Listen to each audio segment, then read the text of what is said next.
This is Sento, an easy to learn, difficult to master marble puzzle fighting game. Inspired by classic puzzle fighting video games such as Puzzle Fighter 2 and Pokemon Puzzle League, Sento is a puzzle fighting game using these marbles. The gameplay is very simple. Players take turns to perform attacks and empty their opponent's HP bars by clearing the marbles in the puzzle between them. And in a 1v1 game, each player has access to 2 of the 3 marble lanes. So what this means is between me and my opponent, I have access to these 2 lanes, he has access to those 2 lanes, so while the outer lanes are private to each player, the center one is shared. Now, on your turn, you're going to do one thing, and that is you're going to clear marbles of the same color that are all connected in a chain. So, you can clear 1, 2, or 4 marbles connected in a chain, and that will activate a corresponding attack on your character sheet. For example, I could clear these 4 reds to activate my red 4, or I can activate these 2 yellows to activate my yellow 2. However, I cannot activate these 2 blues because they are not connected because diagonals do not connect. In addition to each character's unique moveset, you also have a character's reference sheet, which brings a unique set of passives and mechanics to that character.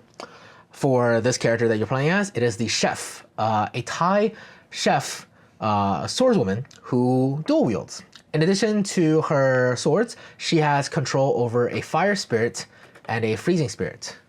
Now, in this case, I will go ahead and clear 1 red to activate my red 1. All that does is allows me to move my burning spirit either on the board or place it onto the board onto 1 row and deal 3 damage to my opponent. Very straightforward. My unique passive for my burning spirit is that when an opponent touches a marble in this row, they take 3 damage. So that's pretty straightforward. But the reason why this system, although straightforward, becomes very quickly engaging is every single move you make instantly affects the possibilities of actions for your opponent and also for yourself.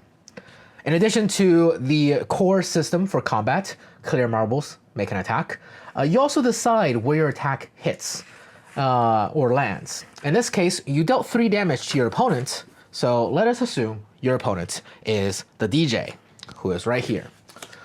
The DJ is a South Korean independent music artist with magical controllers, which is able to amplify their music so loudly that they deal damage to their opponents and can dismantle the K-pop industry. So the DJ, when they take damage, the chef player decides which HP bar it's going to go to. You can see down here. Now, as an HP bar decreases, for example, 3 damage to blue, and eventually more hits until it finally hits 0, that moveset becomes deactivated. When they're deactivated, they're simply flipped and you no longer have access to their attacks, and they start off at 0 HP. In addition to that, your opponent will gain 1 victory point for breaking one of your HP bars. That is the key to victory.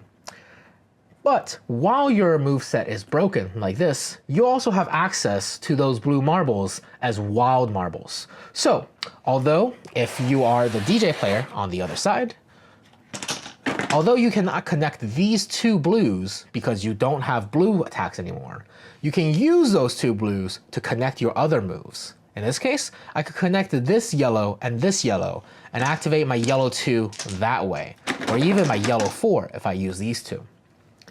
In addition to that, for every single marble of that color that was broken that you cleared and moved, for example, if I do a red 2 like so, and clear these 2 blues,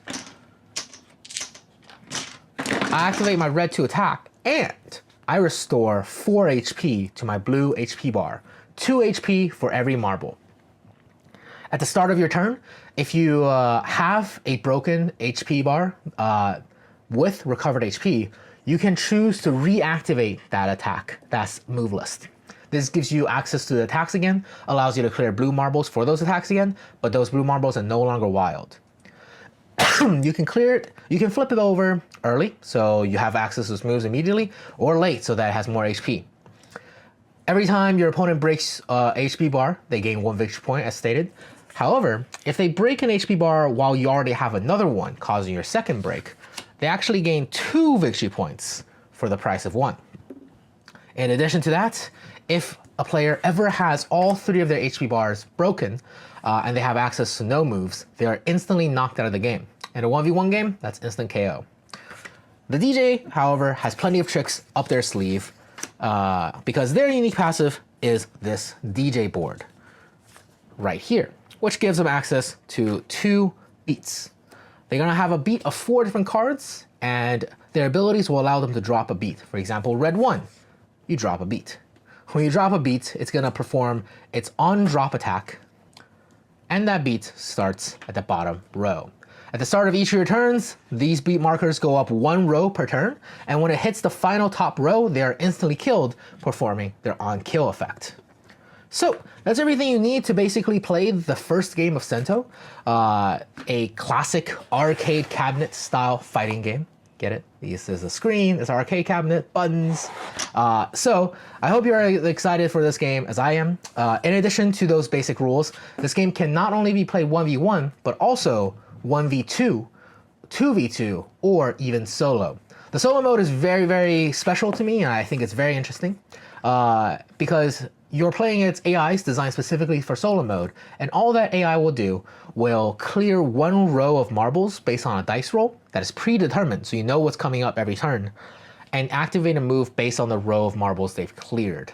So the color combination. Usually they'll have 6 to 9 moves, but it can be as little as 3, where it's complex as 27, which is obviously overboard. But solo mode is very, very engaging, and it should offer a co-op mode as well. The last cherry on top, which I've saved for last, if you've stuck around this far, is this final mechanic of unique marbles. Every single character in the game will come with a unique marble, which should be introduced once you have a basic grasp of the game. But essentially, you can think of these marbles as the Smash Ball in Super Smash, which will give you access to your final Smash and other things. So that's everything you need to know about Sento. Thank you so much for listening, and I hope you enjoyed it, and I hope you're as excited about this game as I am about making it. Thank you. Bye-bye.